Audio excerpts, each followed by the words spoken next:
कर रहे हैं। अगर आप अच्छे करते हैं तो आज ये सड़कों की भीड़ थी, आज हम चंदा जमा करके हजारीबाग से आए मैडम, ये आना नहीं पड़ता। देखिए तस्वीर हम आपको लाइव जोड़ कर दिखा रहे हैं जहाँ लगता है ना कि हमें क्या चाहिए क्या नहीं चाहिए, तो हम रोड पे हैं, हम अपना संवैधानिक जो फंडामेंटल राइट्स है उसको मांग कर रहे हैं, आपको देना होगा। और नहीं देते हैं तो फिर ज़्यादा दिन दूर नहीं, ईडी भी बुला रहा है, उधर से जो है और कोई भी बुला रहा है, इधर नहीं तो उधर आप जाबे के। अंतिम सवाल मैं आपसे लेना चाहूँगा, 2024 की तैयारी 2024 की तैयारी जो है हम लोग कर ही रहे हैं, लेकिन इसके पूर्णता जानकारी हम नहीं दे सकते हैं। इसका जानकारी हमारे बड़े अधिकारी देंगे, लेकिन इतना बता दे रहे आने वाला समय ऐसा होगा पहले ना जब कभी ऐसा होगा। यही बात के साथ जोहार करते हैं। धन्यवाद। तो हम लोग को बंधक बनाया गया, एफआईआर किया गया, लेकिन जो सेटिंग हुआ जिस चोर को सिवा में 3 अभ्यर्थी को पकड़ाया गया था और सदर थाना ले गया था, लेकिन वहाँ उन लोग के एफआईआर नहीं हुआ। ऊपर से विभाग कहे कि एफआईआर नहीं करना है, लेकिन धनबाद में 16 अभ्यर्थी जायज मांग किए कि सही में ये धांधली हो रहा है, तो उन लोग के ऊपर एफआईआर कर दिया गया। तो कहीं न कहीं सरकार ही चोर है, बहुत बड़ा चोर है, सरकार ही चोर है, और कोई नहीं बोल सकते हैं। क्योंकि छात्र या वीडियो सीओ का बेटा कोई नहीं बैठा हुआ है, या विधायक के सांसद के बेटा नहीं बैठा हुआ है, या गरीब छात्र के बेटा, गरीब किसान के बेटा हम लोग बैठे हुए हैं। सरकार को समझना चाहिए, एक झालमुंडी की तरह बेच रही है एसएससी के एग्जाम, ये चीज नहीं चलेगा। से अमरनाथ है, इसका वजूद भी मैंने मीडिया को बताया क्या काम करता है बाबू, तो मैंने बोला कि झाड़ू पोछा का काम करता हूँ गुरुजी के ऑफिस में। तो हमको 2 अक्टूबर की इंटरव्यू दिए, 3 अक्टूबर को मैं काम किया, 4 अक्टूबर को हमको आवाज़ से निकाल दिया गया। और अभी मेरा ज़िंदगी इतना स्थिति खराब है कि अभी मेरा चल भी नहीं रहा है मेरा पेट के लिए। और मैं क्या करूँ, जब इतना पढ़ लिख के सरकार के घर में अनाथ बच्चा इस टाइप का रहेंगे तो हम कैसे क्या करेंगे। कितना साल से आप उनके घर में काम कर रहे हैं? मैं 2011 से उनका यहाँ गए थे, जो गुरुजी का पीए हमको लाए थे आवास में। उसके बाद 2020 में हम स्वीपर के काम आप गुरुजी से मुलाकात किए थे, वो आपको जानते? वहाँ जहाँ बैठते तो वहाँ हम ही झाड़ू पोछा करते थे, बट वहाँ हमको डिटेल से मिलने नहीं दिया जाता था। वो जानते थे बाबा हमको, माँ जी तो हमको डेली चाय पिलाते थे। शिक्षा में हुई धांधली को लेकर एक बार फिर छात्रों का आंदोलन होता नजर आ रहा है। अब इस वक्त राजभवन के पास है, जहां पर हजारों की संख्या में आज राजभवन का घेराव करने के लिए पहुंचे हुए हैं। और जो छात्र हैं वो साफ तौर पर जेएसएससी को ऊपर बड़ा आरोप लगाते हुए कह रहे हैं कि जेएसएससी चोर है। हम इसी मुद्दे पर बात करेंगे। छात्र नेता हमारे साथ वाणिज्य यादव और तमाम छात्र जो है उनसे जुड़ते हैं और जानते हैं कि एक बार फिर से जेएसएससी का मुद्दा राशन लेकर आ रहा है। छात्र आंदोलन है के मूड में नजर आ रहे हैं।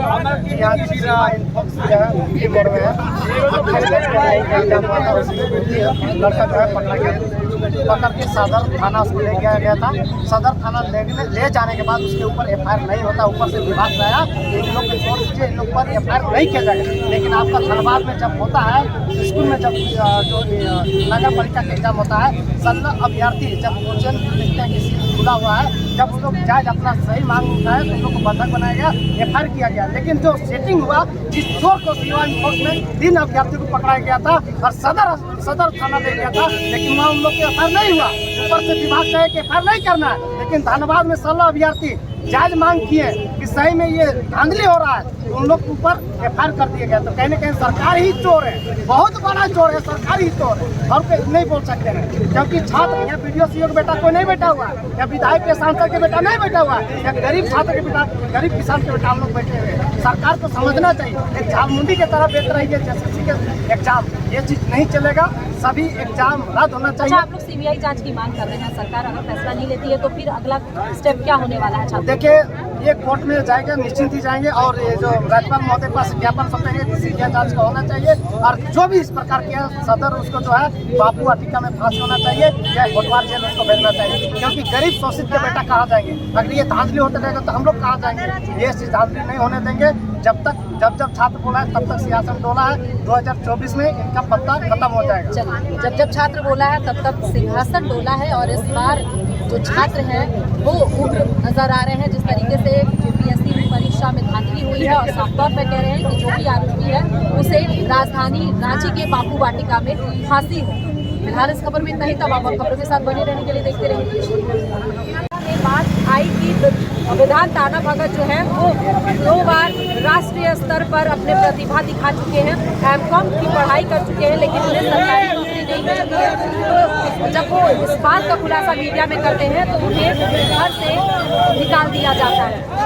हमारे साथ इस वक्त विधान ताना भगत है, सीधे इनसे जुड़ते हैं और जानते हैं कि जब आपने बताया कि 2 बार राष्ट्रीय स्तर पर आप नेशनल भेज चुके हैं फुटबॉल में, एमकॉम किए हुए हैं, लेकिन क्या मजबूरी पड़ी कि आज छठी पर प्रदान करने के लिए के आवास पहुँच कैसे वहाँ तक? मेरे मम्मी पापा नहीं है बचपन से, पहली बात। और हमको सतबीर सिंह पढ़ाते थे, डीएसपी थे, वो उनसे मांगे गुरुजी के पिए कि लाइए बच्चा को आवाज़ से रहेंगे, फिर हम वहीं रहने लगे। फिर वहीं से 5 साल ऐसी थे। 5 साल के बाद सुपर के काम मैंने पकड़ा, ICOM, BCOM, MCOM किया, राष्ट्रीय स्तर से झारखंड का 2 बार प्रेजेंट किया हूँ। और अगर इंडिया के जम्मू कश्मीर से करके आया हूँ मैं, और होटल मैनेजमेंट भी किया हूँ, और आमीन का भी डिग्री लिया हूँ। और मेरा अभी गांव में घर नहीं है, रेंट में रहते हैं। मेरी वाइफ भी अभी गांव में एक भी घर नहीं है और बचपन से अमरनाथ है।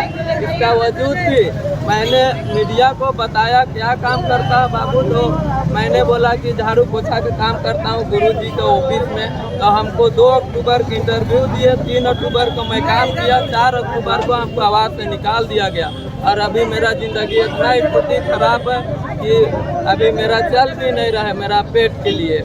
और मैं क्या करूं, जब इतना पढ़ लिख के सरकार के घर में अनाथ बच्चा इस टाइप का रहेंगे तो हम कैसे क्या करेंगे? कितना साल से आप उनके घर में काम कर रहे हैं? मैं 2011 से उनका यहाँ गए थे, जो गुरुजी का पिए हमको लाए थे आवास में। उसके बाद 2020 में हम स्वीपर के काम आप गुरुजी से मुलाकात किए थे, वो आपको जानते हैं? वहाँ जहाँ बैठते तो वहाँ हम ही झाड़ू पोछा करते थे, बट वहाँ हमको डिटेल से मिलने नहीं दिया जाता था। वो जानते थे बाबा हमको, माँ जी तो हमको डेली चाय पिलाते थे, डेली वहाँ पर। उसका वजूद भी तो फिर हटा क्यों दिया? बस मीडिया में मैंने बता दिया कि हम झाड़ू पोछा कर रहे हैं, MCOM करके राष्ट्रीय स्तर पर नेशनल प्लेयर भी है बोल के बताया, इसीलिए मेरे को हटा दिया गया। तो आप क्या चाह रहे हैं? मैं चाहता हूँ कि जो मेरा 4th ग्रेड में भी इतना पढ़ा लिखा हूँ और मेरे को जो सरकारी होने के लिए लेटर दिया गया था, प्रोजेक्ट भवन से आया है, वो भी नगर निगम में रुका हुआ है। तो मैं चाहता हूँ मेरा फैमिली के लिए घर दे दिया जाए और एक छोटा सा 4th ग्रेड में ही नौकरी दे दिया जाए, ताकि हम अपना जीवन यापन कर सकें। तो आप फॉर्म भरे थे इसके लिए? मैं नहीं भरा था, नगर निगम से उधरे से घुसा दिए थे आवास तरफ। गलत हो जाएगा नहीं?